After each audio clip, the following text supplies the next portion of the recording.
Whether the team is performing clean or unsightly, we'll cover it all here. Washington Football Nightly. I, of course, am your host, Louie T. Thank you for joining me. Let's get to tonight's lead story. So, yesterday we talked about really stopping the bleeding, stopping the swelling, if you will. Can't do surgery if there's massive swelling. Have to wait till the swelling goes down in order to do surgery. We needed the COVID number to stop in order to then see if we could get some of these guys back.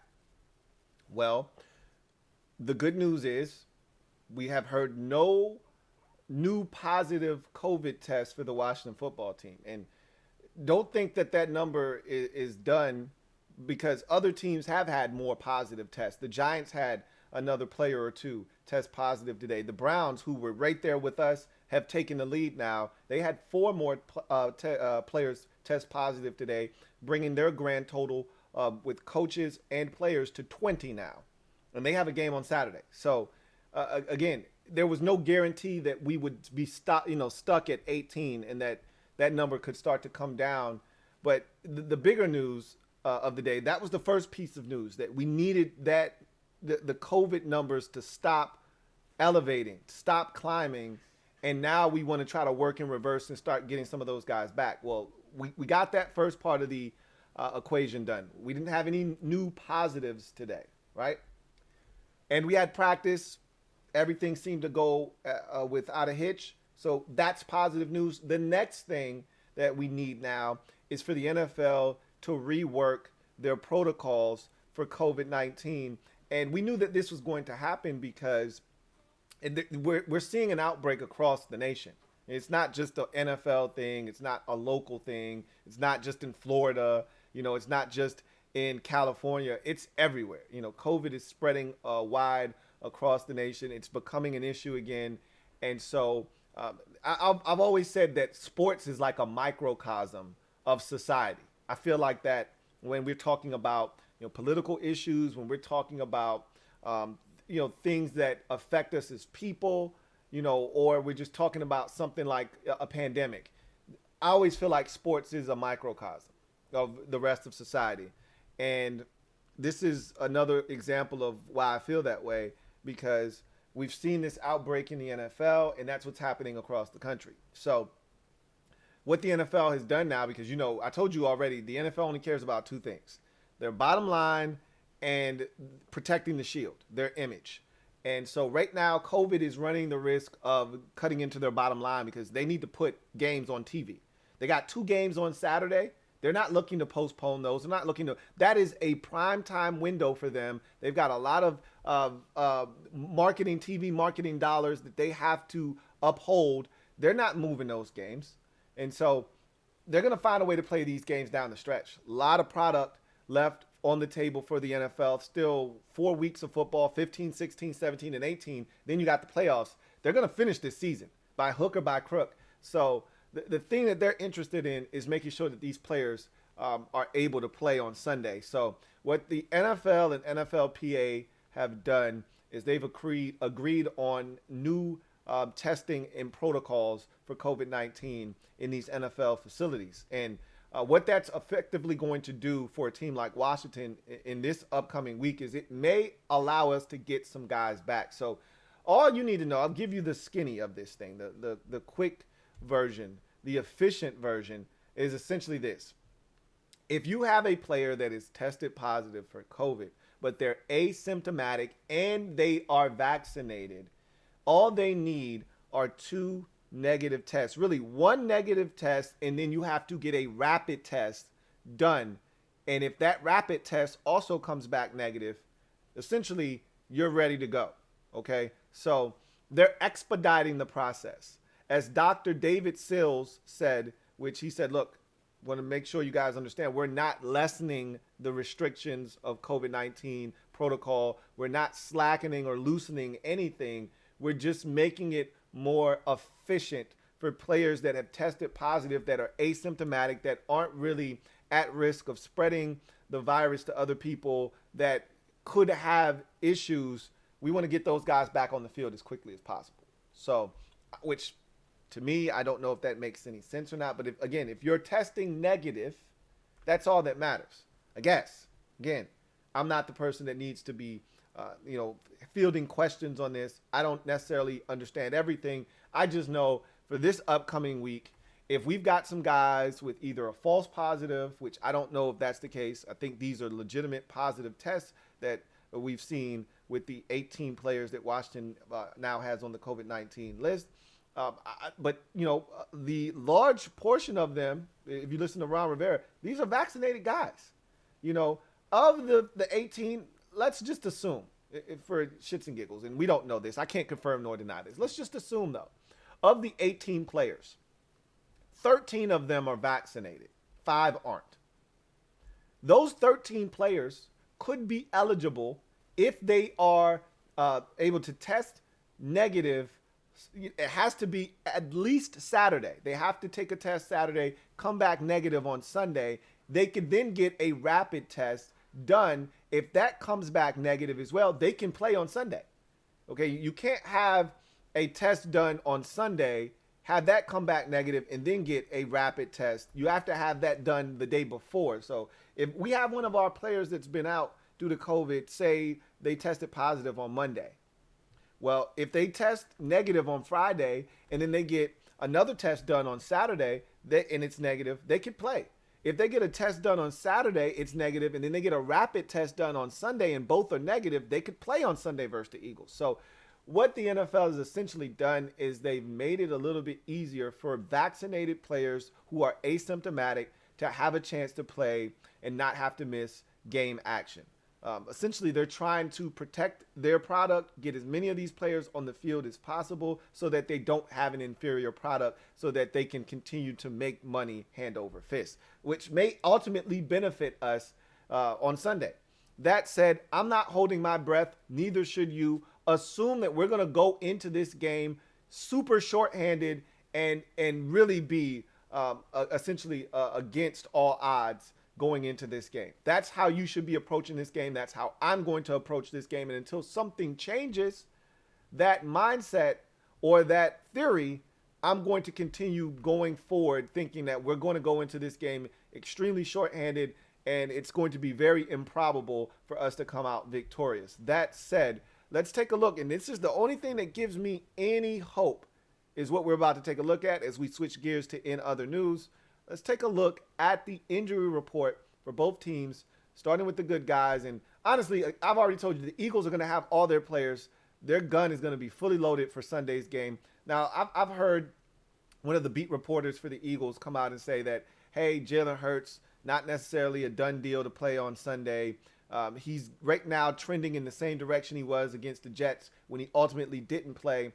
And, what I realized with guys like Kyler Murray and Jalen Hurts, guys that truly, Lamar Jackson, another guy that probably not going to play against the Packers this week, guys that rely on their legs a ton as quarterbacks, you got to be extra careful with them when they have a lower extremity injury, because that's how they protect themselves. When they don't like what they see down the field, they've got to be able to get out of there. And if they can't do that with 100% confidence, then you can't put them on the field because you, in fact, are putting them in harm's way and in danger.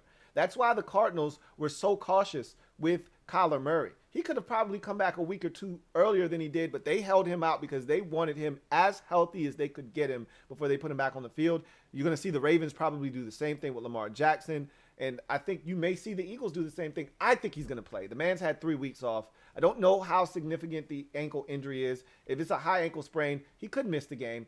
I think he's going to play. He's been limited in practice all week. He was limited that whole week leading up to the Jets game and ultimately didn't play. And I think also what we need to add into that mix is the fact that Gardner Minshew played so well in that Jets game. It may make the Eagles feel like, hey, we don't have to rush Jalen Hurts back. It's not like we got a bum back here backing him up and we can't win without him in the lineup. So that may make them feel a little bit more comfortable. If he's not 100%, hey, you can rest. We got Gardner Minshew. We'll be fine. We'll have you back next week and for the stretch run of the season. So we'll see. I think Jalen Hurts is going to play. I think this is much to do about nothing. I think he's going to ultimately play, but we will see. Let's take a look at the injury report for both teams. And so you start with the good guys.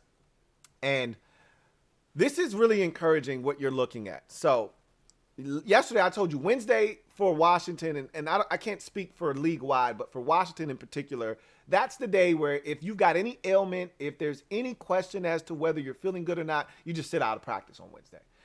Thursday, I always tell you, is the day where you're going to start to find out if a guy's going to be able to go or not. And I told you yesterday that the biggest piece of news that we received outside of all the COVID information was the fact that Terry was on the side field. Again, if a guy has a concussion and he's not going to play, he's not even going to be visibly out there for people to see. The fact that the beat reporters could see Terry, he was on the side field with trainers, that was a positive sign. I told you the same thing when Jamin Davis had a concussion symptoms, was out on the field last week, ultimately played against Dallas. So remember, J.D. McKissic was not on the field on Wednesday. So again, he's still struggling. He was out on the field today with J.D. McKissic on the side field. So that's encouraging. But guess what? He was out there in a limited capacity last week and didn't play. I'm still a little bit iffy on J.D. McKissic. However, Jordan Kay, limited participant. That's good news because with the way we've been taking hits to our special teams unit with all the guys out with COVID, if we can get Jordan Kay back, that's going to be a huge plus for our special teams unit and just depth at linebacker as well. We're hurting at linebacker with all the injuries to the linebacker position. So just having a guy like Jordan Kay will help with that as well. Him practicing on a limited basis is a good sign, him trending in the right direction for him potentially playing on Sunday. J.D. McKissic, as I mentioned, still did not practice. However, unlike yesterday, he was actually out on the side field with trainers today, which is a good sign. But again, I'm still not counting my chickens before they hatch with J.D. McKissic. I did that last week. I got egg all over my face.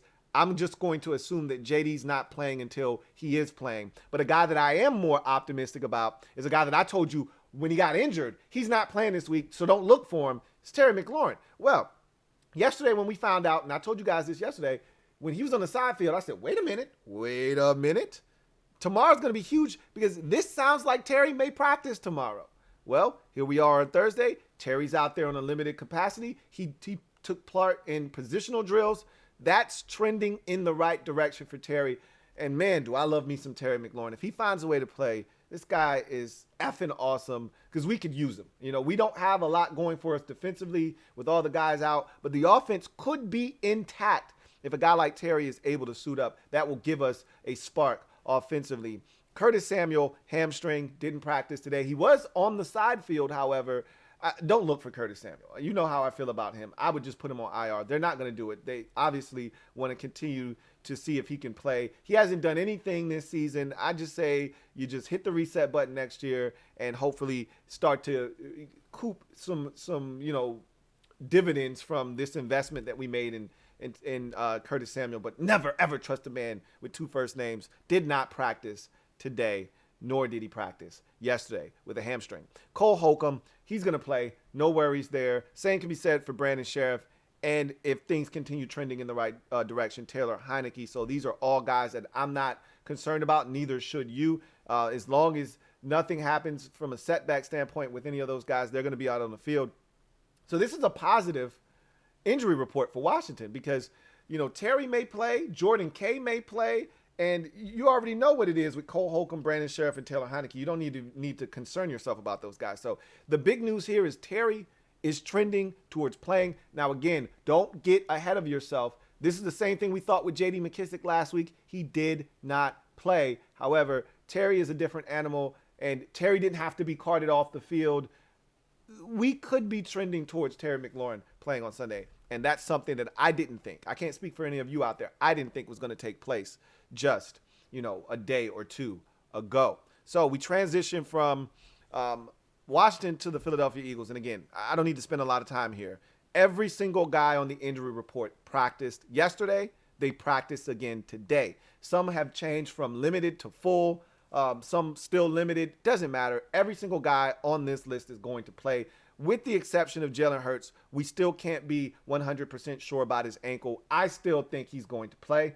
Until he's ruled out of the game, I'm going to just assume he's playing in this game. So this is what happens when you're playing a team coming off of a bye week. Everybody feels much better. Everybody's healthy. And this is why I hate playing teams coming off of breaks and buys and 10-day hiatuses and things of that nature, which we've had 3 in a row now with, Vegas, Dallas, and now the Eagles coming off of a bye week. But it is what it is. No complaints. No crying over spilt milk. This is what the schedule is. And now we got to play them the way they lined them up. And the Eagles are next. And they're looking damn healthy at this point. So, honestly, the big news is Terry being able to practice.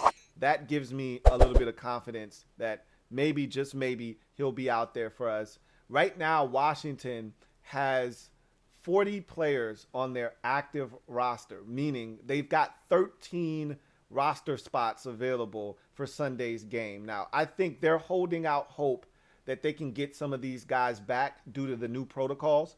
And so we'll see. I mean, you think about a guy like Montez Sweat. You think about, guys like Jonathan Allen. These are guys that they could definitely use. Sweat, I think, has a shot just because of when he tested positive. And despite not being vaccinated, we know he's not vaccinated. Despite not being vaccinated, he might be able to have the number of days, requisite days elapse that will allow him to play, because he tested positive like early last week. We found out about Montez Sweat like, Tuesday, Wednesday, something like that. So we already knew about him early in the week before the Dallas game. So, if you go, let's say it was Wednesday last week, and I can't be certain of that, but let's say it was Wednesday of last week that we found out. Wednesday would make a week, 7 days. Thursday, 8 days. Friday, 9 days. Saturday would be the 10-day period. And then he could be tested on Saturday. If he's negative, then he might be able to play. He would have to be tested again. I would think they would want to test him, Saturday and Sunday, or Friday and Saturday, I think, is when they would need to test him, because he would have to have 2 negatives back to back because he's unvaccinated. But that's nor here nor there. The bottom line is, I think Ron and company feel like they're going to get some of these guys back. And whether they do or not remains to be seen. But we're in quite the quandary going into what is a massive game on the schedule with an Eagles team that has the exact same record, looking for playoff positioning. This is the worst time it could have happened, but it's happened.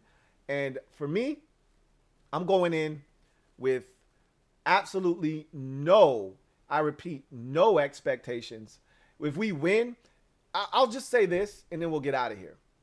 This game will forever, whether we win or lose, this game will forever be known as the COVID game. Forever, because we're literally going to be down every bit of 18 if none of these guys are back, players. 10 if some of these guys come back, because the realistic scenario is that all of these guys aren't going to be, back because of the new protocols. You're still going to have, 8 to 10 guys that still don't qualify, that either are having symptoms or they're not vaccinated or whatever the case may be. They're just not going to be able to come back. But you may get 5 or 6 of these guys back, and any of these guys back is good for us, because right now we are hurting. And some of the names that I'm seeing on the active roster right now should scare some of you. But again, getting Terry back will be huge. This game might not be as bad. Think about it. Outside of the defensive line, which is a huge part of the team, right? Outside of the defensive line, the rest of the defense is pretty much intact. Now, losing Kendall Fuller is huge. But they've got Darryl Roberts and some other guys that may be able to step up. And the rest of the secondary is pretty much intact. So the defense, while it's really taken a huge blow on the defensive line, we may be able to survive. We'll see. That's the toughest. Like, they added Akeem Spence, who, at one point was a member of the Tampa Bay Buccaneers, big body in the middle. But guy hasn't played football in a year. He's active. He's going to be one of our active defensive tackles. Like, that's where we are right now. We're struggling, man. So it's going to be interesting to see how we are able to circumvent some of that stuff. But if we can get past the defensive line, the rest of the defense, somewhat intact. You go look at the offensive side. If Terry plays, the offense is pretty much intact. I mean, The offensive line, yeah, we're on our fifth center. I get it. Okay, like that's a problem in itself. But you may be getting your rookie right tackle back, and that could be a blessing right there. That will provide you with more depth because now Cornelius Lucas goes back to the bench, and in the event that something happens, we still got Cole Luke to come back into the game. So that's a huge positive, right? And then but the rest of the offensive line is still intact. Charles Leno isn't even on the injury report. I'm shocked. He's not even on the injury report. So that's a good sign. Then you look at the running back position. Yeah, J.D. McKissick may not play. Okay, we know that. It is what it is. But if Antonio Gibson, he's got to hold on to the football, but he's still the most talented running back that we have. He'll be available. Jared Patterson, Jonathan Williams, whomever they decide, Wendell Smallwood, whatever the case may be. And then receiver. If Terry's back, we're going to be fine. It'll be essentially the entire cast of characters minus Cam Sims at the receiver position. We'll be okay. And Curtis Samuel, of course. But we can get by with what we have. If Dax Milne has to play more, if Antonio Gandy Golden has to get out there, we'll still have De'Ami Brown, and that'll be an opportunity for him to see what he can do. Give him some reps and actually get some balls thrown his direction and see if he can make some plays. So I said all of that to say this. Yeah, we're going to be shorthanded no matter what. But it may not be as bad if some of these guys ultimately are able to play like Terry McLaurin and some of those guys like that. So we will see. But nonetheless, just expect this game to be an ass whooping until otherwise notified. I am going into this thing with no expectations, but I already told you one thing about Ron and company. During this time of the year, they get the most out of whatever product they're putting on the field. So I think they're going to make it a competitive game. I just don't see any way where we can come out victorious. But we'll see. We'll talk more about that tomorrow. That's essentially our first look at the Philadelphia Eagles. I think they're going to be healthy. They want to run the football. That's what's helped them get back to 500 at one point at 6-6. Or they didn't get back to 500. They got to 5-6. Then they lost to the Giants, and then they ended up getting to 6-7 by beating the Jets. But they won like 3 out of their last 5, and what's allowed them to do that is the run game, and that's why not having our defensive line intact hurts us, because if they want to line up and run it, who are we to say we're going to be able to stop them from doing that? So. We do have our best run-stopping defensive tackle in Daron Payne, but that doesn't give me enough confidence that he'll be able to do it by himself. I'll just double-team him. If I'm the Eagles, we just double-team 94 and dare one of the other guys to get off of a block. And the Eagles have one of the more physically imposing offensive lines to begin with in the league. Now you take away Jonathan Allen, you take away Matt Ioannidis, you take away Montez Sweat, Chase Young, James Smith-Williams, Casey Toohill, and you start throwing in all of these guys. Daniel Wise and Nate Orchard and all of these other players and Akeem Spence. Good luck. You're going to need it. So we'll see what happens. But the Eagles defensively, I think we can move the football on them personally. I watched the Jets move the football on them. It's the Jets, but they moved the football. They had some success. The Jets had an opening kickoff that gave them a little bit of momentum early in that game. But I thought the Jets moved the football.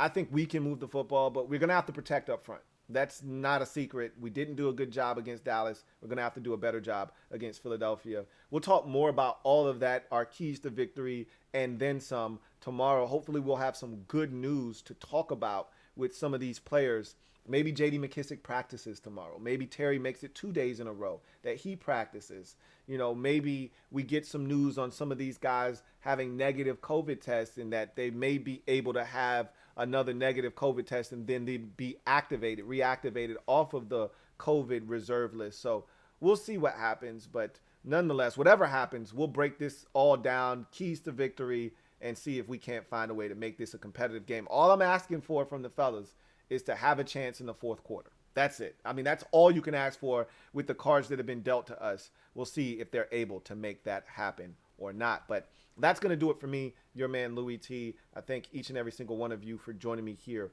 on Washington Football Nightly. I am a Washington fan, etched in burgundy and gold. My Washington spirit will never die. Washington spirit will never fold. Until we meet again, hail to our beloved Washington football team. I look forward to chopping it up with you guys tomorrow on the show. Hopefully there'll be some good news for us to talk about. And regardless of what, we will have our keys to victory, even though victory seems really, really far away. It looks like something that's a pretty daunting task at this point, but stranger things have happened. Anyway, you guys enjoy the rest of your evening. I'll see you guys next time. Have a good one. Here comes the diesel. Here comes the diesel. There's the snap, hand to Riggins. Good hole. He's got the first down to the 40. He's gone.